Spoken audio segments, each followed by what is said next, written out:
Good morning and welcome to our weekly podcast, What's in this week's Oban Times, or Whitwhat, with me, Sandy Neal. Me, Owen Wild. Me, Jodie Hagan. And me, Kathy Griffiths. Well, as usual, we have lots for you in this week's paper and online at www.westcoasttoday.co.uk. We love hearing your stories and sharing them with others, so if you have news, please do get in touch. You can also send in your photos and contact us by emailing editor at obantimes.co.uk, or you can call us on 01631 568 000. Or you can even go to our social platforms, including Facebook and X, formerly known as Twitter. This week, we'll start with Owen. Owen, what have you got for us? Thank you, Sandy. Well, a jam-packed paper this week. It started with relief for communities on islands like Arran and Colonsay, which saw threatened ferry services continue for the winter. But other islands will be running with reduced services for a while longer. More details are in this week's paper. The West Coast has mostly avoided the latest wave of post office cuts, save for Stornoway. The main post office in Lewis's biggest town is one of the 115 Crown post offices being considered for closure. We've got video for you over on West Coast Today for the opening events of this year's Oban Winter Festival. And this week's big story from me, Mull has made its opinions clear in the Council's latest Mull Campus update. The analysis report of the community engagement sessions has been released, and there are 3 consistent points that almost everyone is making. Find out what they are in this week's paper and online. Thank you very much, Owen. Will do. And Jodie, you've got some big news from next door to Whitwhat HQ. Yes, so the DIY and garden chain Homebase has collapsed into administration, sparking fears about job losses and store closures in locations around the UK, including in Oban. According to reports, the range has bought up to 70 of Homebase's outlets, but apparently thousands of jobs are said to still be at risk and many stores still face uncertainty. On a brighter note, the 10-day Oban Winter Festival is underway and the town has been feeling very festive.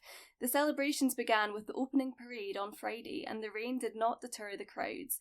Visitors from near and far have also been enjoying the magical Winter Woods Walk at Cruachan, and there were various seasonal markets spread throughout the town at the weekend.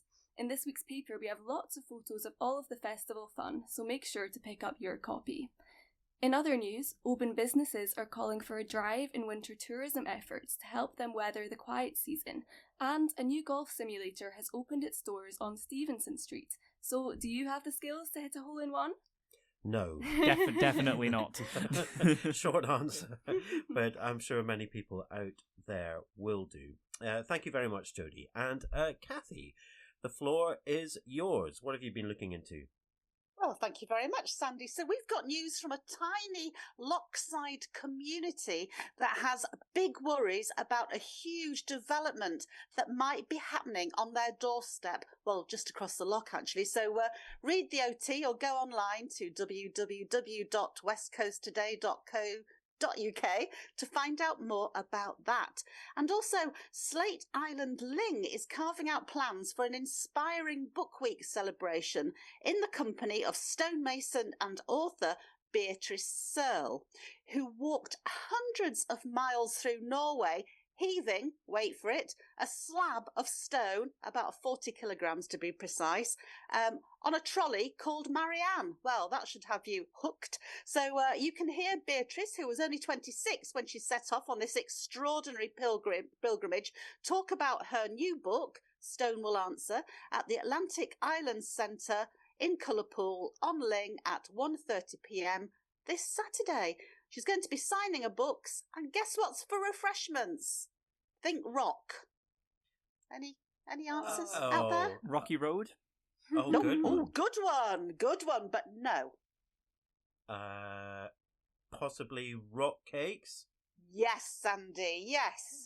A kind of cakey scone thing. So there'll be lots more on offer from the wonderful Ling bakers, I'm sure. But I've been told rock cakes are definitely on the menu for Saturday.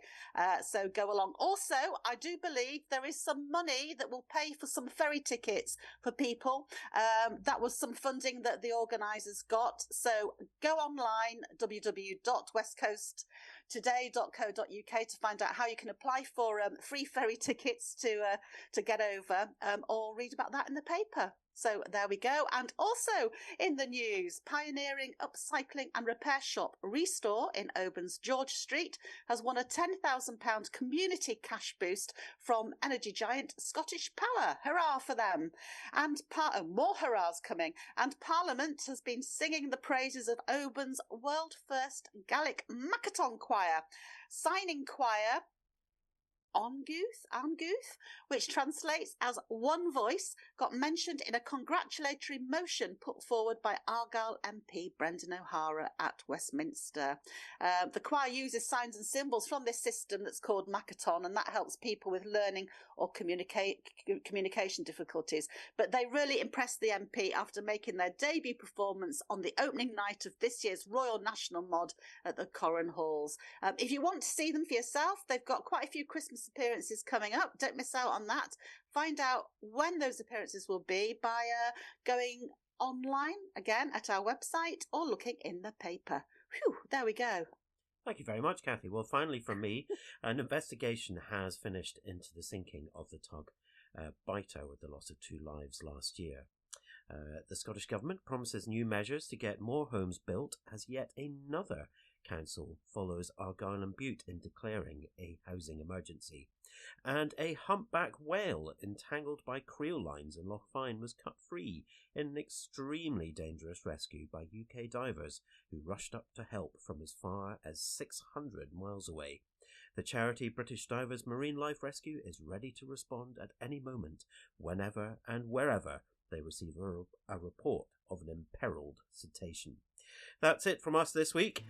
To keep up with what's happening, pick up a copy of this week's Oban Times from all the usual shops and retail spots, or subscribe online at www.westcoasttoday.co.uk. So it's goodbye from me, Sandy Neal. It's goodbye from me, Owen Wild. Goodbye from me, Jodie Hagan. And bye from me, Kathy Griffiths. Bye. Bye. Bye.